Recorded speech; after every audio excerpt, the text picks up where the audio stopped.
Alright, so this is going to be a bit of an informal rant piece as opposed to a well thought out and researched video essay, but when I was making my How Did Gato Become the Nightmare of Solomon video last year, I had something of a realization. That realization is that the solar ray system is potentially the worst mistake that Gihren Zabi made during the 1 Year War, for multiple reasons. For those unfamiliar, allow me to illuminate. Universal Century, 0079, December 24th. The Battle of Solomon is raging on, and the Earth Federation unveils a new weapon, the Solar Flare System. It's basically a really big bunch of really powerful super focusing mirrors that blast sunlight like a laser, vaporizing everything in its path. Apparently, Gihren saw this, got a bad sense of penis envy, and said, "I'll do you one better." Thus, the creation of Xeon's solar ray system began.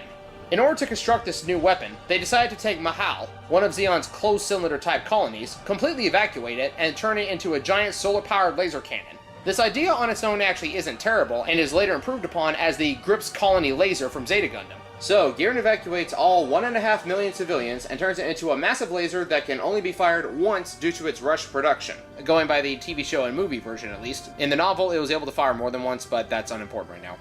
And he did all of this in just barely over a week. You heard that right. From a narrative standpoint, the order for this evacuation was issued on December 22nd, UC 0079, and the solar ray system was actually fired on December 30th. So technically, even though Gihren had his solar ray system plan in place before the Federation showed their solar flare system, I still feel like he felt the need to one-up them with a bigger space laser.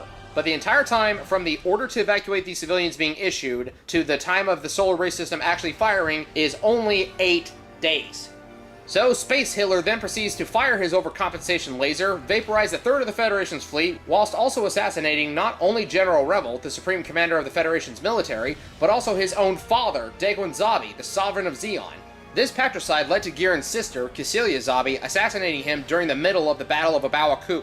Some say that this on its own was enough to cause Zeon to lose the final battle of the war. I'm not sure if Gihren getting assassinated was the absolute turning point, since the Fedis just had that many mobile suits, and Zeon's forces were comprised of a not insignificant number of student and recruit pilots. So let's back up a second. Assassinations aside, let's take into account how much money, resources, and manpower would be required to not only evacuate Mahal, but also turn it into the aforementioned overcompensation laser. To accomplish this kind of feat, over the course of 8 measly days, I can't even fathom the amount of resources and how much capital was sunk into this pet project. Even if Gihren had this idea on the back burner for weeks or even months, the evacuation and reconstruction still took only 8 days from start to finish. Do you know what would have been a better use for those kinds of resources? Mass produce the big Zam. Think about it. Put all those workers into factories, funnel the money into the weapons development and production budget, provide your army with more weapons for the immediate battlefield. I don't think the Big Zam could have gone into full mass production by the time Operation Star 1 commenced, but I think that they could have gotten at least 2 or 3 new units on the battlefield, considering that the solar ray system plan started before the Battle of Solomon. Even with student pilots at the controls, think about how big of an advantage that would be. Massive beam-proof mobile armors capable of wiping out entire fleets on your own. Just tell the rookies, point and shoot, that's all you have to do. And have squads of Gelgoogs and Rickdons acting as support to shoot down any potential close-range attackers. And position the 3 big Zams at Abawa Ku's S field, E field, and W field, while Gihren's flagship, the Dolos, covers infield. If one big Zam can cause such catastrophic damage, imagine what 2 or 3 could do. Now, we do have to take some other changes into account as well. No solar ray means that Gihren doesn't assassinate Daegwon, so he himself doesn't get executed by Cecilia.